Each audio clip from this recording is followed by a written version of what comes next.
Guys, एक बार फिर से आप सबका स्वागत है अनफिल्टर्ड बाय अनअकैडमी। एक नया इनिशिएटिव जो आपके लिए लेकर आ रहा है काफ़ी सारे टॉप एजुकेटर्स, और वहाँ पर आप डिस्कस कर सकते हो अपनी कोई भी क्वेरी अपने फेवरेट एजुकेटर के साथ में। कई बार क्या होता है कि हम अपनी प्रिपरेशन को बूस्टअप करने के चक्कर में बहुत सारी चीज़ों को पढ़ तो लेते हैं, बट एग्जैक्टली वहाँ पे हमारे डाउट्स क्या हैं वो हमारे से रिजॉल्व नहीं हो पाते। हमें समझ में नहीं आता है कि हमें कौन से सब्जेक्ट को कितना टाइम देना है, वहाँ पे भी प्रॉब्लम आती है। तो ये पर्टिकुलर चैनल आपके लिए आने जा रहा है जहाँ पर 1 to 1 आप स्टूडेंट के साथ में जो एजुकेटर है वो इंटरैक्ट करेंगे और आप अपनी क्वेरीज को यहाँ पर पूछ पाओगे। तो आज मेरे साथ यहाँ पे जुड़े हैं Nitin. He is a UPSC aspirant. Hello. So, hi Nitin, how are you? Fine, ma'am. How are you too? Me good. So, अभी हम लोग यहाँ पे ये देखेंगे कि नितिन की क्वेरीज क्या क्या हैं। रीजन बीइंग क्योंकि नितिन एक यूपीएससी एस्पिरेंट है और अभी क्या है, अभी जो पेपर होना था वो जून में होना था, अब ये तो शिफ्ट हो गया। तो एटलीस्ट ये जो टाइम पीरियड अभी हमारे पास में बचा हुआ है फॉर द प्रिपरेशन, उसे हम कैसे यूटिलाइज कर सकते हैं और कौन कौन से ऐसे सेक्शंस हैं जिसके ऊपर हम ज्यादा फोकस कर सकते हैं। तो इन सब चीजों के ऊपर हम लोग डिस्कशन करेंगे नितिन के साथ में। सो नितिन, आपका पहला सवाल। Ma'am, my first question to you is, like in today's time, trend is changing continuously. Yes, right. So now students at the school level decided in which field they have to show their talent. So my first question to you is whether after the school level it is good to prepare for government exam or after college level. देखो, सबसे पहली चीज़ तो मैं यहाँ पे ये बताऊँ कि जब हम लोग क्लास 10th और क्लास 12th में होते हैं ना, at that time we use to think that I am going to become a pilot. Some use to think that हाँ भाई डॉक्टर ही बनना है, एंड सम थिंक कि हाँ ठीक है यार कुछ ना कुछ तो बन ही जाएंगे। तो ये जो हमारा थॉट प्रोसेस होता है ना, ये स्कूल टाइम में बहुत ज़्यादा होता है। लेकिन रियलिटी ये है कि when you come to class 11th, यानी कि क्लास 11th में आने के बाद में हमारा जो माइंड है वो हमें कुछ इस तरीके से मेकअप करना पड़ता है, कुछ इस तरीके से बिल्डअप करना पड़ता है कि एक्चुअली में हम कौन से वाले स्ट्रीम में जाना चाहते हैं वो हमें समझ में आना चाहिए। कई बार ऐसा भी होता है, मतलब दिस इज नॉट नेसेसरी कि क्लास 12th क्वालिफाई करने के बाद में हमें समझ में आता है कि हाँ अब हमें यूपीएससी के लिए जाना है, ऐसा कोई ज़रूरी नहीं है। बहुत सारे ऐसे भी स्टूडेंट्स होते हैं जिन्होंने अपना ग्रेजुएशन कंप्लीट कर लिया होता है, जिन्होंने अपना पीजी कंप्लीट कर लिया होता है, तब वो सोचते हैं कि हाँ now have to attempt for the UPSC.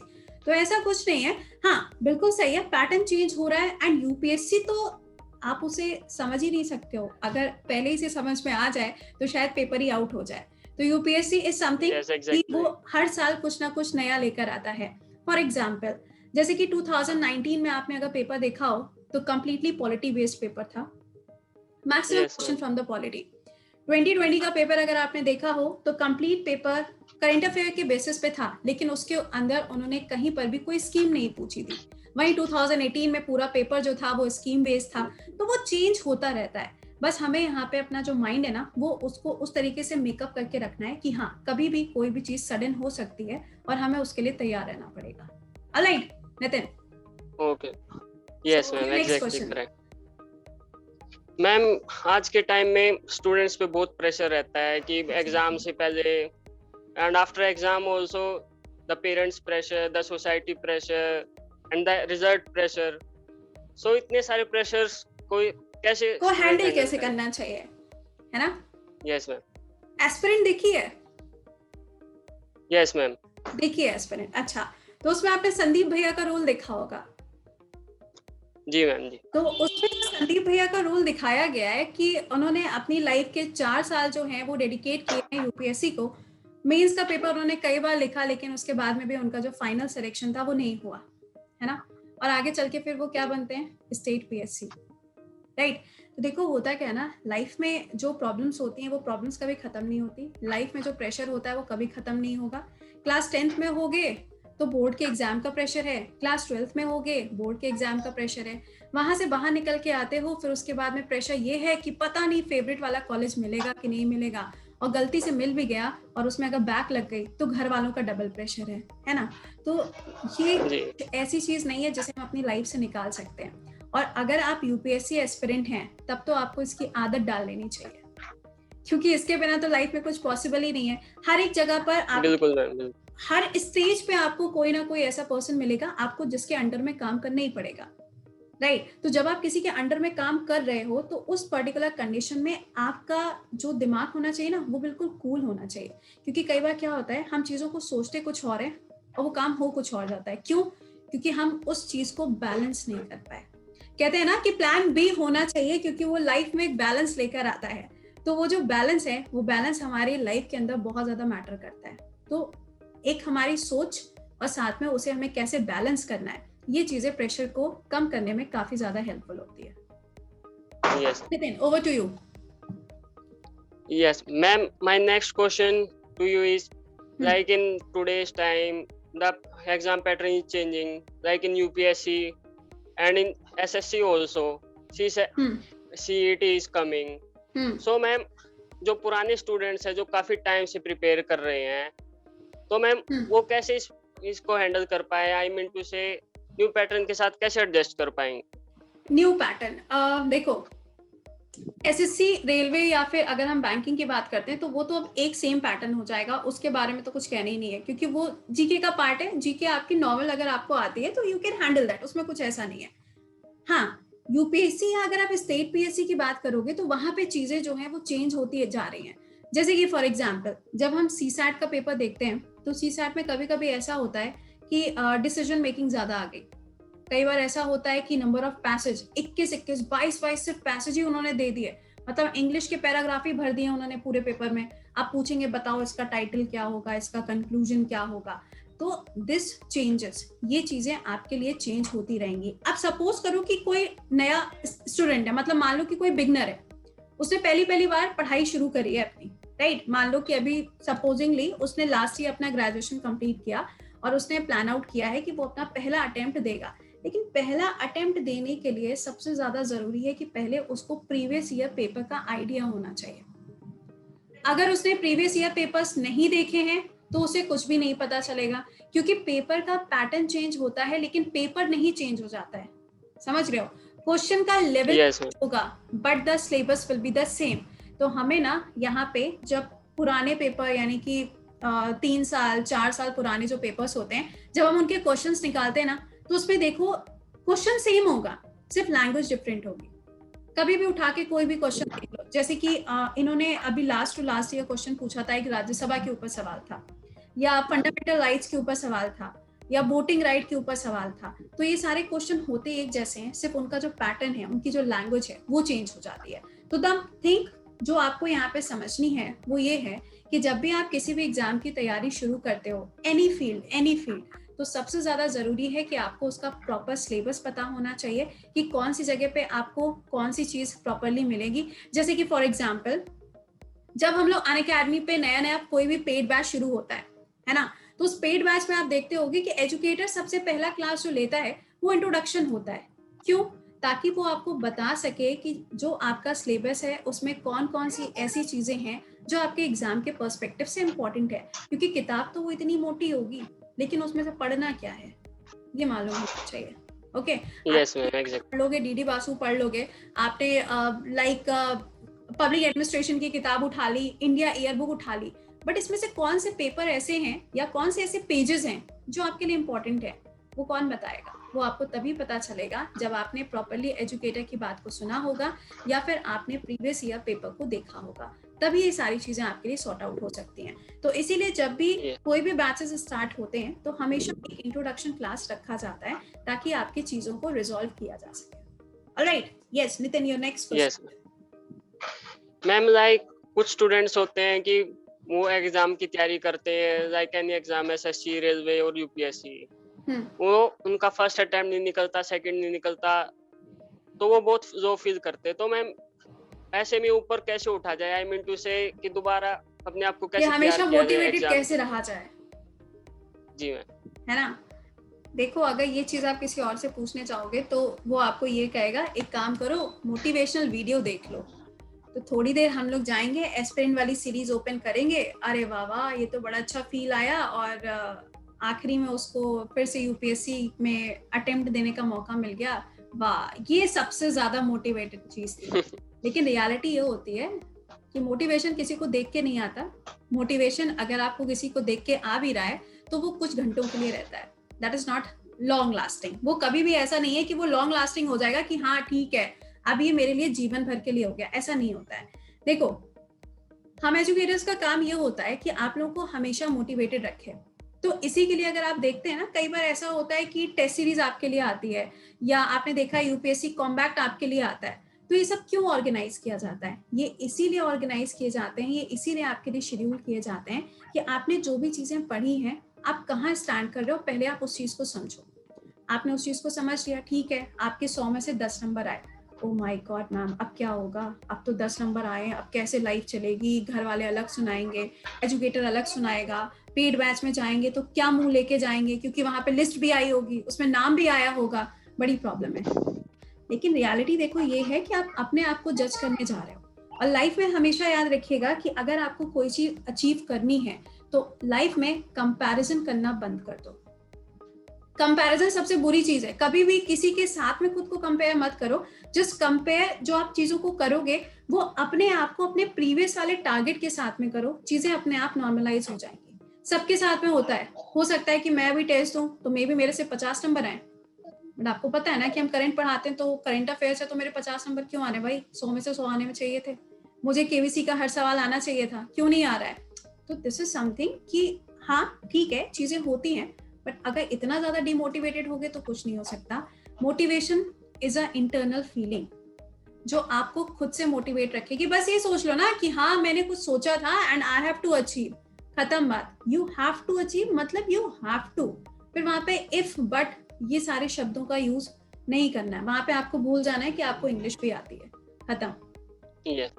ठीक है। हाँ मैम, लाइक कि हमें प्रिपरेशन के वक्त हमें बहुत टाइम स्पेंड करना पड़ता है स्टडीज एंड क्लासेस।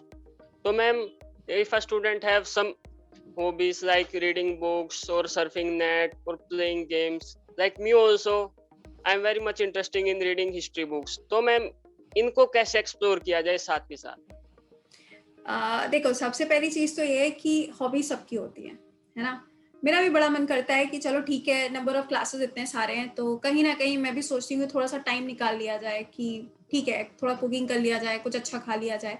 ये सबके साथ में होता है और हर कोई एक चेंज चाहता है ना, क्योंकि कंटिन्यूसली आप 20 घंटे पढ़ाई नहीं कर सकते, कंटिन्यूसली आप 15 घंटे पढ़ाई नहीं कर सकते, this is not possible.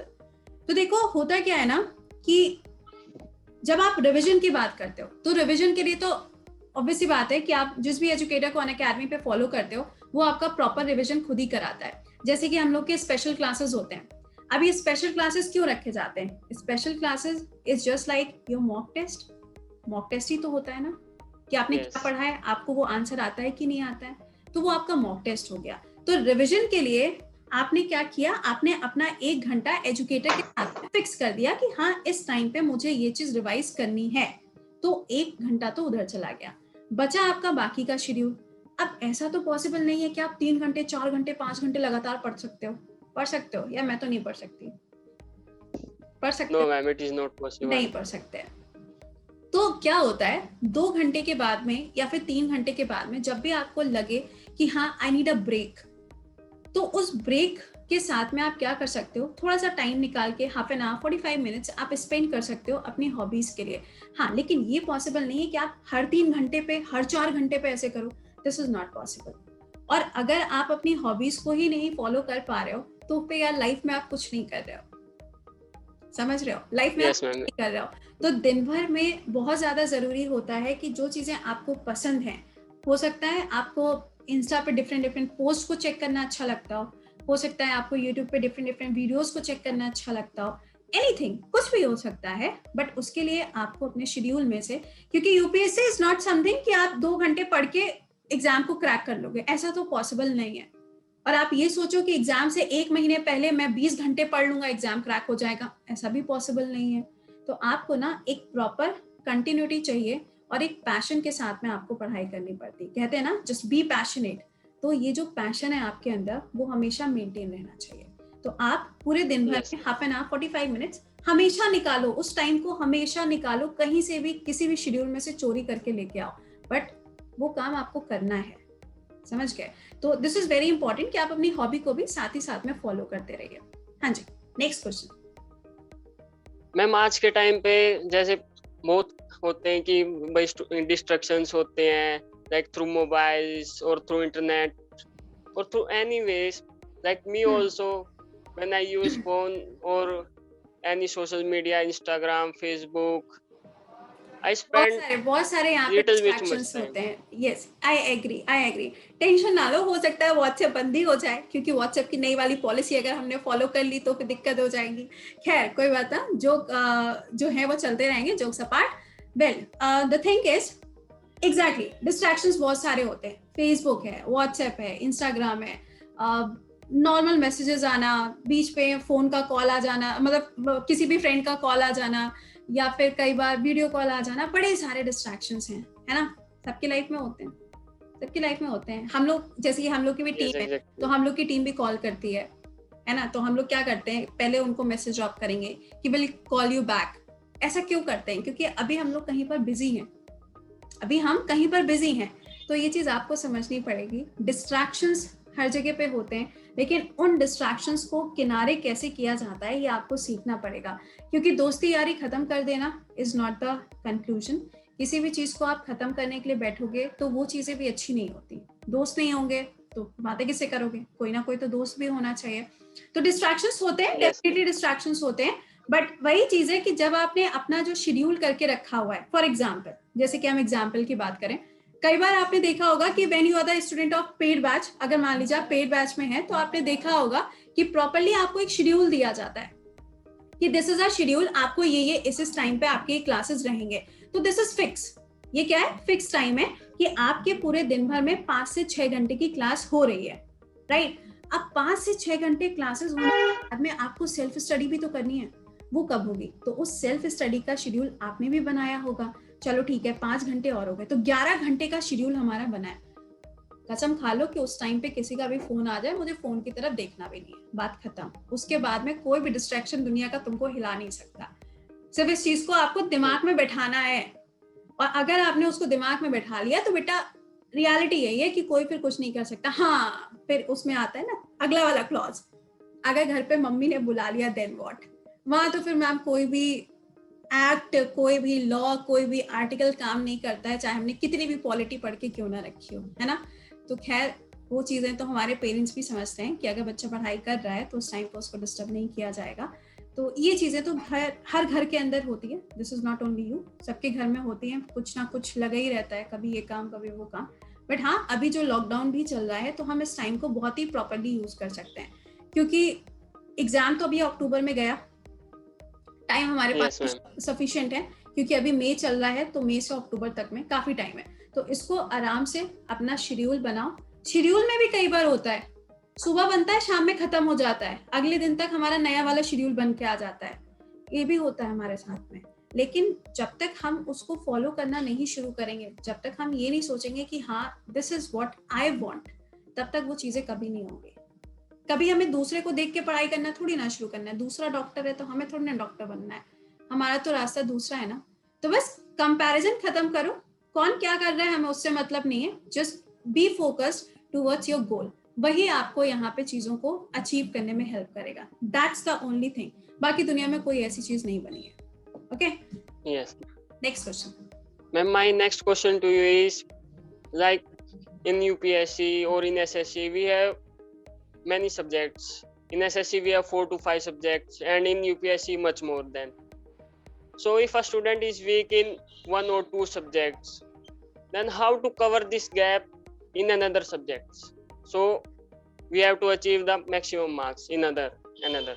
Okay, देखो, when we talk about UPSC, तो यूपीएससी में देखो नॉर्मल सी बात होती है कि कई बार ऐसा होता है कि हमारा ज्योग्राफी अच्छा है तो पॉलिटी बेकार है, पॉलिटी अच्छा है तो हिस्ट्री बेकार है, और गलती से अगर तीनों अच्छे हैं तो इकोनॉमिक्स बेकार है, और अगर गलती से चारों अच्छे हो गए तो करंट अफेयर्स में हम बिल्कुल जीरो हैं. ये सबके साथ में होता है. कोई भी परफेक्ट तो है नहीं, कहीं ना कोई कमी तो सब में होगी.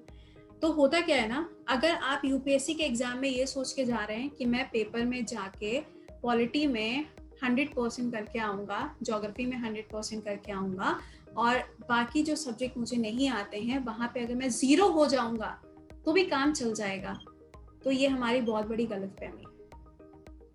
बिकॉज यूपीएससी नेवर कंसिडर कि आप क्या सोचते हैं, उसे कोई फर्क नहीं पड़ता कि तुम क्या सोच रहे हो, उसे बस अपना पेपर और अपना शेड्यूल सेटअप करना होता है। हो सकता है उसके मन में आए कि 10 सवाल वो हिस्ट्री के बनाएगा, जैसे कि हुआ भी था 2017 की बात करो। 2017 में उन्होंने जो पेपर सेटअप किया था उसमें उन्होंने एंशिएंट हिस्ट्री उठा ली थी, जबकि पेपर में कभी भी एंशिएंट हिस्ट्री नहीं आती थी। उन्होंने एंशिएंट हिस्ट्री उठाई, तो हमें पता ही नहीं है यार वो पेपर में क्या पूछेगा, तो हमें ना बैलेंस करना पड़ेगा। हम यहाँ पे यूपीएससी में ये नहीं सोच के जा सकते कि हम हिस्ट्री कराएंगे, पॉलिटी कराएंगे, बाकी छोड़ आएंगे। नॉट पॉसिबल, पॉसिबल ही नहीं है। मतलब ये समझ लो कि आप ऐसी बेवकूफी नहीं कर सकते एग्जामिनेशन हॉल में जाके। और अगर आप लिटरली पढ़ना चाहते हो या लिटरली अगर आप यूपीएससी क्वालिफाई करना चाहते हो तो आपका हर सब्जेक्ट के ऊपर कमांड होना बहुत ज्यादा जरूरी है। आप कहोगे कि मैम पबैट पढ़ने की क्या जरूरत है, मेरा तो मेंस में सब्जेक्ट ही नहीं है। डिसीजन मेकिंग कैसे करोगे?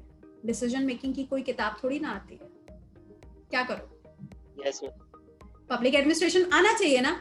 अब मैं तुमसे कहूँ कि इंडिया बांग्लादेश के रिलेशंस पता होने चाहिए, तुम कहोगे मैम आईआर तो ठीक है मेरा, ओके ओके मैं करके चला आऊंगा। अब यही नहीं पता है कि बांग्लादेश और इंडिया के बीच में बॉर्डर का जो लेंथ है वो लेंथ कितनी है, देन व्हाट? तो दिस इज अ थिंग कि हमें एक बैलेंस रखना पड़ेगा। हम ऐसा नहीं कर सकते कि हमें एक सब्जेक्ट बहुत अच्छा आता है, एक सब्जेक्ट में हम पूरा जीरो है, ऐसा नहीं कर सकते। हम बिल्कुल भी ये सोच के जा ही नहीं सकते एग्जामिनेशन हॉल में। तो वो बैलेंस कैसे आएगा? उस बैलेंस के लिए देखो आप क्या करते हो, अपना शेड्यूल जो बनाया वो शेड्यूल बनाओ, चीजों को पढ़ो और पढ़ने के साथ साथ में उसको रिकॉल करने की कोशिश करो। जैसे कि फॉर एग्जांपल आपने हिस्ट्री पढ़ा, अब हिस्ट्री में अगर कोई ऐसा पॉइंट आ गया जो हाँ आप रिलेट कर सकते हो जियो के पार्ट पे, या आप रिलेट कर सकते हो करंट अफेयर्स के पार्ट पे, जस्ट रिलेट दैट। जब तक वो चीजों को रिलेट नहीं करोगे तब तक आपको चीजें समझ में नहीं आएंगी। और जब ये रिलेशन आना स्टार्ट हो जाएगा तो आप पॉइंट टू पॉइंट जो डॉट टू डॉट है ना वो आप कनेक्ट कर ले जाओगे। और अगर आपने ये चीज सीख ली तो it will be very easy, बहुत आसान हो जाएगा आपके लिए। और इसके साथ में एजुकेटर्स तो वैसे भी आपको हेल्प करते ही रहते हैं। जैसे मान लो कि आप ही आंसर राइटिंग करते हो, अब आंसर राइटिंग में क्या हुआ आपको कितना आता है कितना नहीं आता है वो कौन बताएगा? एजुकेटर बताएगा। तो जब आपने आंसर राइटिंग करी तो आपको मेंटोर भी तो दिया जा रहा है ना अनअकैडमी पे। तो हर एक चीज जब आपको हम लोग प्रोवाइड करा रहे हैं, चाहे वो आपके टेस्ट सीरीजेस हो, चाहे वो आपके स्पेशल क्लासेस हो या आपके मेंटोर की फैसिलिटी हो, सारी चीजें आपको प्रोवाइड कराई जाती हैं घर पे बैठ के। तो इससे ज्यादा और अच्छा कुछ नहीं हो सकता। आप राजेंद्र नगर जाने के बारे में सोचोगे, 4 लाख तो ऐसे ही चला गया है, और वहां पे अभिलाष ने तो पैसे भी वापस मांगने के लिए बारे में सोच लिया था। तो कुछ भी पॉसिबल है फिर तो। लेकिन हाँ, घर पे बैठ के when we are providing you so many things, तो I think this is the best thing. हाँ, नेक्स्ट क्वेश्चन। मैम, जब हम अपना टाइम फ्रेम करते हैं या हम अपना डेली का टारगेट बनाते हैं तो कई बार हमारा टारगेट पूरा नहीं हो पाता due to any reasons. So ma'am हम उसको नेक्स्ट डे में पूरा करने की ट्राई करते हैं, बट फिर ऐसे ऐसे बर्डन बढ़ता जाता है। तो मैम हम इतना टारगेट कैसे एग्जैक्ट बनाएं कि वही हमें इतना पूरा हो जाएगा इजीली? देखो, सबसे पहली चीज तो ये है कि जो हमारा शेड्यूल होना चाहिए ना वो मंडे टू सैटरडे होना चाहिए। सबसे पहली चीज, हमें संडे को उसमें इंक्लूड नहीं करना चाहिए। क्यों संडे को इंक्लूड इसलिए हमें नहीं करना चाहिए क्योंकि इससे क्या होता है ना, जो हमारा रिमेनिंग सेक्शन होता है, जैसे कि सपोज करो हमने मंडे के लिए सोच के रखा था कि हमें 2 चैप्टर पढ़ने हैं, मैंने 1.5 चैप्टर पढ़ पाया, आधा बच गया। अब आप अगर उसको नेक्स्ट डे पढ़ने जाओगे तो नेक्स्ट डे का तो शेड्यूल ऑलरेडी बना हुआ है, वो बर्डन बढ़ गया। अब क्या करोगे? अब दिमाग में टेंशन है, अरे यार अभी तो कल वाला ही पूरा नहीं हुआ है, आज वाला कैसे हो पाएगा? दिमाग में टेंशन चालू हो गई और इस टेंशन के चक्कर में जो आता था वो भी जीरो हो गया। यही होता है ना, आया ना? यस मैम, यही होता है, ये सबके साथ में होता है, कुछ नया नहीं है उसमें, कुछ अनोखी बात नहीं है। तो इसीलिए जब भी आप शेड्यूल बनाएं तो आप मंडे टू सैटरडे का शेड्यूल बनाएं और जो संडे का दिन है उसे आप पूरी तरीके से गैप में छोड़ दें। ठीक है, अब देखो आप क्या करोगे। सबसे पहली चीज, जैसे कि आप ऑलरेडी आपको मालूम ही है कि अनअकैडमी पे उस दिन टेस्ट सीरीज चलती है ना, 2 टेस्ट होते हैं, एक 11 बजे, 12 बजे। आपने टेस्ट दे लिया, टेस्ट देने के बाद में आपके पास में शाम का पूरा समय होता है, उस टाइम को आप यूज कर सकते हो उन सेक्शंस के लिए जो सेक्शंस आपके छूट गए थे पिछले 6 दिनों में। समझ रहे हो? तो आपको पूरे हफ्ते में एक दिन तो ऐसा रखना ही पड़ेगा जिस टाइम पे आपने पुरानी जो चीजें पढ़ी हैं उसको रिकॉल कर पाओ, उसे रिवाइज कर पाओ, और साथ में जो चीजें रह गई हैं आप उसको भी कंप्लीट कर पाओ। उसके लिए एक दिन होना बहुत ज्यादा जरूरी है। तो शेड्यूल को इस तरीके से बिल्कुल मत क्या करो कि वो हौच पौच हो जाए, खिचड़ी पक जाए। No, Monday to Saturday and Sunday is for revision. खत्म. Yes, ma'am. हाँ. Ma'am, तो last when we have to prepare for UPSC or PCS, our relatives or our friends का एक ही कॉमन मिथ होता है मैम कि तुमसे ना हो पाएगा. तो मैम ऐसी सिचुएशन में एक नेगेटिव एनवायरनमेंट क्रिएट हो जाता है. तो सीधे कह दिया करो ना, हम ही करके दिखाएंगे.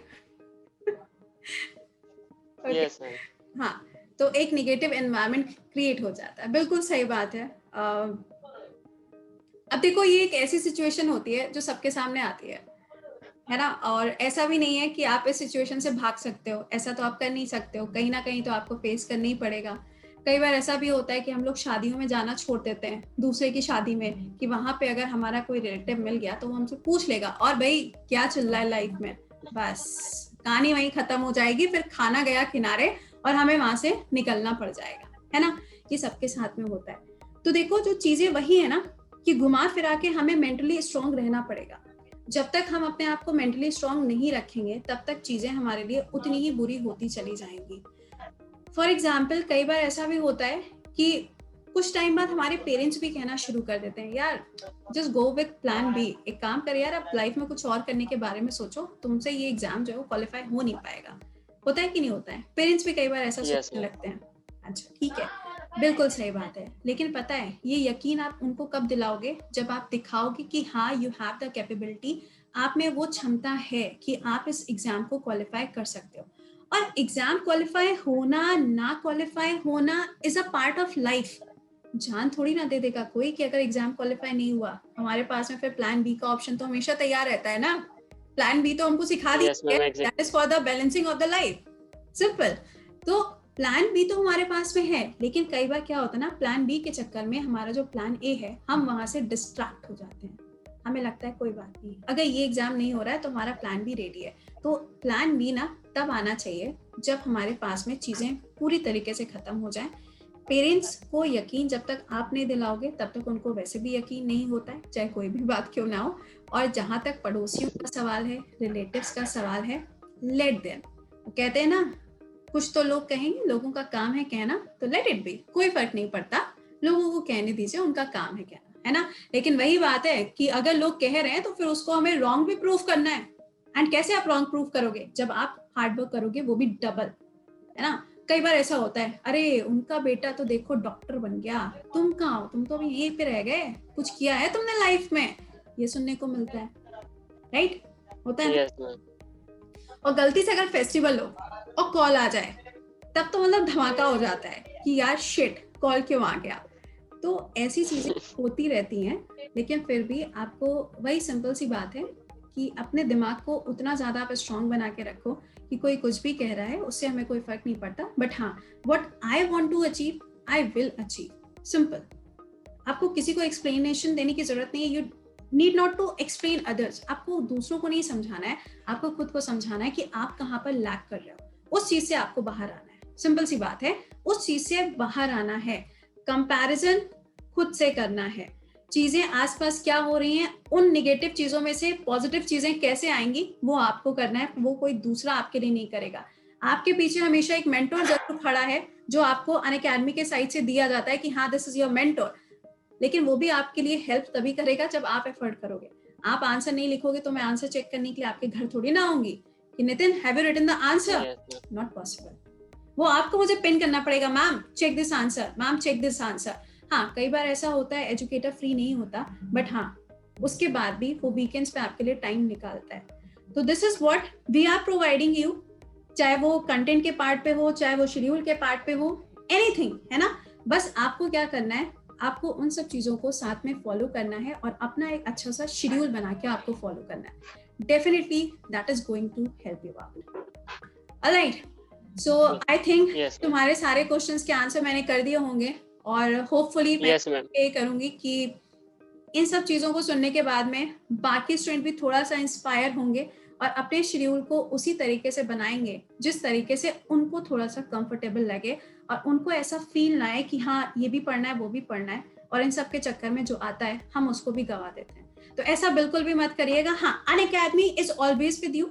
चाहे वो आप किसी भी चीज की बात करो, चाहे टेस्ट सीरीज की बात करो या पेड कोर्सेज की बात करो, स्पेशल क्लासेस हैं, every time Unacademy is pushing you towards your success. तो प्लीज उस चीज को यहाँ पे आपको समझना होगा कि आप क्या क्या चीजें हमारे साथ में जुड़ के कंप्लीट कर सकते हो, अपने गोल को कैसे आप अचीव कर सकते हो।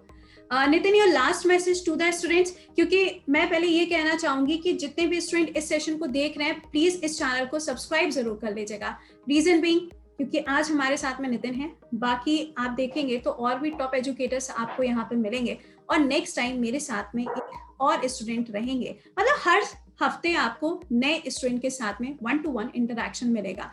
तो उनकी प्रॉब्लम क्या है, हो सकता है वो प्रॉब्लम आपकी भी हो। तो do subscribe the channel and share with your friends also, so that बाकी स्टूडेंट भी इस चैनल को सब्सक्राइब करें। Nitin, your last thought. Ma'am, my last message to students is that time frame management is very necessary for clearing any exam. Just we have to make our daily targets, and then we have to make weekly targets and then monthly. और यही एक जरिया होता है कि जैसे जैसे हम डेली टारगेट पूरे करते जाते हैं, weekly, monthly, yearly also, and after completing that all targets we have to achieve our success. That is the only thing which is very very necessary. Exactly तो ये सबसे ज्यादा जरूरी होता है कि आपके जो टारगेट्स हैं, जो आपने खुद बनाए हैं, आप उसको कैसे अचीव करते हो, और उसको अचीव करने के लिए आप कितने ज्यादा एफर्ट्स कर रहे हो, ये मैटर करता है। तो उम्मीद करेंगे कि हमारा जो ये सेशन था वो आपके लिए हेल्पफुल रहेगा। थैंक यू नितिन ज्वाइन करने के लिए, और thank you ma'am, thank you very ऐसे मच। हर वीक आपको एक ना एक स्टूडेंट हमारे साथ में जुड़ता हुआ मिलेगा, ताकि वो जो क्वेश्चंस पूछता है उससे आपको भी यहाँ पर हेल्प होगी। So do subscribe the channel and also share the link with your friends, and session को एक बार तो लाइक करना बनता है, और अगर आपके भी कोई डाउट्स वगैरह हो तो आप कमेंट बॉक्स में उसको भी ड्रॉप कर सकते हो। तो मिलेंगे आपसे अगले वाले सेशन में किसी एक नए चेहरे के साथ में, कुछ और प्रॉब्लम्स को डिस्कस करने के लिए।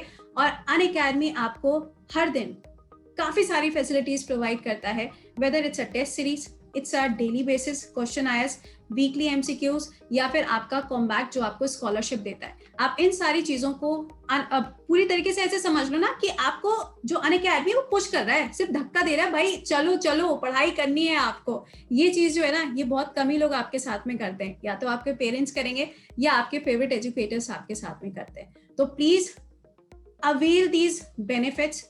इनसे मतलब कहते हैं ना, कई बार ऐसा होता है कि लगता है यार ये तो मेरे पीछे ही पड़े हैं, ऐसा नहीं है। हम चाहते हैं कि आपको जल्दी सक्सेस मिले, इसलिए हम आप लोगों को हमेशा पुश करते रहते हैं कि go with this test, go with this test, ये कॉम्बैक्ट है, ये स्कॉलरशिप है, ये पेड बैच है, ये सिस्टमैटिक चीज है, दिस इज अ शेड्यूल। तो इन सब चीजों के साथ में आप जुड़ सकते हो हमारे साथ ऑन अनअकैडमी, और उम्मीद करेंगे कि ये सेशन आपके लिए हेल्पफुल रहेगा। मिलेंगे आपसे अगले वाले सेशन में एक नए चेहरे के साथ में और कुछ नई चीजों को डिस्कस करने के लिए। टिल देन खुश रहिए, मुस्कुराते रहिए, bye bye and take care guys.